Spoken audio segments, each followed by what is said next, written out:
মায়ামিতে Copa America ফাইনালের জন্য অনুশীলন শুরু করেছে বিশ্ব চ্যাম্পিয়ন আর্জেন্টিনা। ফাইনালের আগে প্রস্তুতিতে বেশ সতর্ক আর্জেন্টিনার কোচ লিওনেল স্কালোনি। তবে এর আগেই আর্জেন্টাইন শিবিরে দেখা দিয়েছে চোটের শঙ্কা, আর তাই অনুশীলনে পুরো স্কোয়াডকে পাননি স্কালোনি। সঙ্গীতা শাহর রিপোর্টে বিস্তারিত। 2021 সালের কোপা আমেরিকা, 2022 সালের ফাইনালিসিমা এবং কাতারে বিশ্বকাপ জয়ের পর টানা চতুর্থ শিরোপার হাতছানি আর্জেন্টিনার সামনে। এর আগে গ্রুপ পর্বের দ্বিতীয় ম্যাচে চিলির বিপক্ষে ইনজুরিতে পড়েন দলের অধিনায়ক লিওনেল মেসি, ফলে খেলা হয়নি পেরুর বিপক্ষে।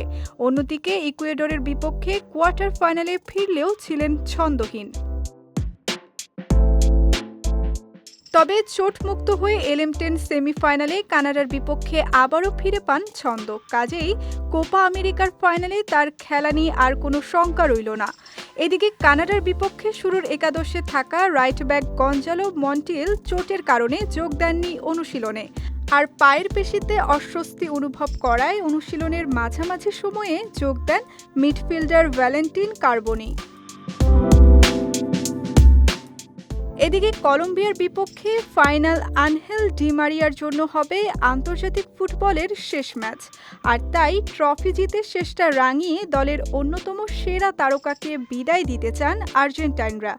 মারাকানার সেই সুখস্মৃতি ফেরাতে সামর্থ্যের সবটুকু দিতে চান মেসি মার্টিনেজরা। আগামী 15 জুলাই মায়ামির হার্ড রক স্টেডিয়ামে হবে কোপা আমেরিকার ফাইনাল, বাংলাদেশ সময় ভোর 6টায়, যেখানে মুখোমুখি হবে আর্জেন্টিনা ও কলম্বিয়া।